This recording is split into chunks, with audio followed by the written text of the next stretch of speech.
All right, welcome back. This is our GMC Sierra tweet of the night. And this pretty much sums up what we've been talking about O'Neal Cruz all season long, this mile per hour and just the velocity that he hits the ball. His home run hit the bar in right center field, 113.9 miles per hour. It's the hardest hit home run by a Pirate this season. And quite frankly, Chris, I never put much stock into this velocity thing. They keep track of just about everything now. But the one thing that you can say is that when he hits it, he hits it. And it normally leaves a vapor trail behind, and he did on that home run tonight. So it's encouraging that he's been able to overcome some of the plate discipline problems that I think he's had so far. And the only way to do it is to keep doing it. And they're putting him out there every day, and I'm encouraged by it. It's the one thing I am encouraged about moving forward here. Yeah, I mean, I think it's a sign of a guy who's settling in and gaining confidence, that it's against a lefty. And one of the things I didn't like he was doing early in his major league career, at least this year, Bob, he was waiting on too many pitches. Like, he was letting strikes go by. I love the fact that against a guy that's supposed to be able to make short work of him, he's up there hunting anything close to the zone fastball and trying to hit it very hard, which he did. And to your StatCast point, I will offer one rebuttal, because I do kind of get lost in the sauce with some of those numbers sometimes. However, pretty good metric of whether a guy's going to be a good hitter is, does he hit the ball really bleeping hard almost all the time? That tends to be a good measure, right? Giancarlo Stanton, Aaron Judge, Mike Trout, those are pretty good players, aren't they? They have pretty high average exit velocities, don't they? Yeah, another guy is Juan Soto, and now he finds himself in an amazing city, San Diego, that they're so hyped up about what they're doing. This is 2 years in a row now. What do you think about their moves, and do you think they'll be able to sign Soto for what he wants? Did he turn down $450? If they get into the playoffs, and it may be as a wild card team, I would watch out for them. I mean, they're going to have a stacked lineup for sure. So Musgrove just signed 5 and $100. Machado's on a huge deal there. Soto will probably want $500 million. Tatis. I mean, I love what A.J. Preller, their GM, does, and by extension, ownership. I mean, he kind of lives by a YOLO philosophy in there, and he knows he's going to get fired if these moves don't end in a World Series very soon, and he knows the clock is ticking because there is no guarantee that Soto signs there. It might not even be likely. He might go up I-5 about 90 miles and sign with the Dodgers just for the heck of it. But I don't know. They're a quote-unquote small market. I do love that city, too, by the way, Bob. They are a small market. They're not acting like one. I love it. If I'm a fan of the Padres, even with my team out of it in the game situation, I can see that they're trying to hunt their way back in. Isn't that what this is all about? Yes. I think as baseball fans, we've all gotten so desensitized to the idea that 22 teams around this time of year are supposed to say, well, who did we get in our prospect halls for our players that were marketable or that had bankable trade value that we traded away? Like, that's what you're supposed to do if you're 2/3 of the league or more. That's ridiculous. That's a bad thing for baseball that's usually how it goes. So good for the Padres. Yeah, I applaud it. I wish it could happen around here other than getting two Cuban players who probably will never play here. Who knows? Let's go to Ben in Hollidaysburg, our first caller tonight. Hey, Ben, what's up? Hey, Bob Pony, how's it going? Well, you got Mueller tonight, Bob. Hey, I was just, as you may recall, last season I called in about Devin Bush.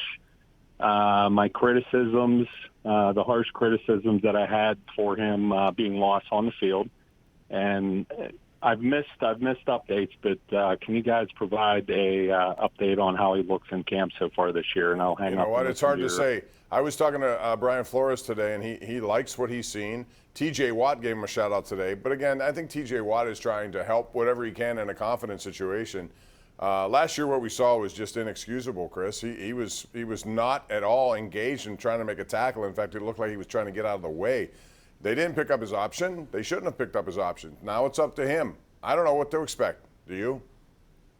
Oh, I don't know. I wish I could give Bill in Hollidaysburg a better update than that. But, I mean, I think one NFL insider today suggested that his job might be in some jeopardy here at camp. Now, there's a lot of stories that get written, especially from that bird's eye view, that end up maybe not being particularly accurate. But I thought the fact that Robert Spillane early on was getting rotated in as sort of a third starter was an interesting sign. Ulysses Gilbert suddenly is one of those darlings of camp. None of those guys will get the chances Devin Bush gets because he's a first-round pick, but man, if he hasn't separated himself from some of those types by now and hasn't already shown up like ready to do business here at camp, that's not a great sign in my opinion. Not at all. Frank joins us in Moon Township. Frank, you're on the air. Go ahead. Hey, Bob. How you doing? Hi, Chris. Hey. Hey. I heard today, I was listening to the radio, and they said that Deontay Johnson was playing soccer on the sidelines. Mm-hmm. You know what? This is ridiculous. You know, you're supposed to be a team player. Be a team player. You know, I just don't understand that at all. I mean, I think it's really degrading to his fellow teammates. Well, I mean, he's not going to partake in what's going on there, so that's been established. But, you know, at least he's there doing that. The other thing is, at some point, somebody's going to have to say you're going to have to do this, whether it's his agent, whether it's him, whether it's the Steelers, because you can't keep doing that kind of stuff. Otherwise, there's nothing for him to do out there, you know. So you watch it, you see it every day right now, and you wonder, you know, when it's going to end. Now, they still have a lot of time. They haven't even played one of these games. The season is still over a month away. So it's early. There's a lot that could happen here. I still don't think he's going to get a deal, though, Chris. I don't. And then I wonder how he will approach this season. He has, to me, only one choice: play and play well. Oh, yeah, I don't think he's going to dog it. As much as people are frustrated by this hold-in he's performing, I don't really think it's in his DNA or his makeup personality-wise to throw like a huge public, like loud tantrum. As far as the soccer goes, maybe he was just working on his footwork. Who knows? He is catching some passes occasionally and doing some individual stuff.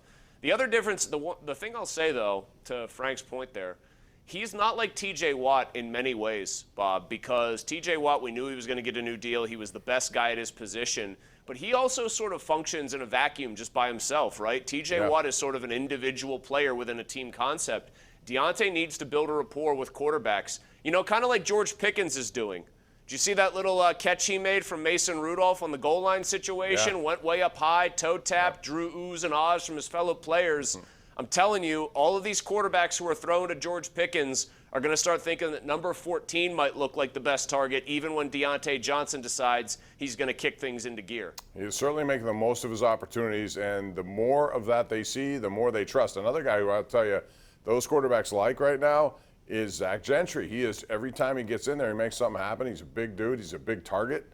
So who knows? We may see more of him, and especially kind of red zone situations from time to time. Not all the time, but I think they like what he has developed into. He's gone the opposite direction that Devin Bush has. Bush, number 1 pick, move up to 10.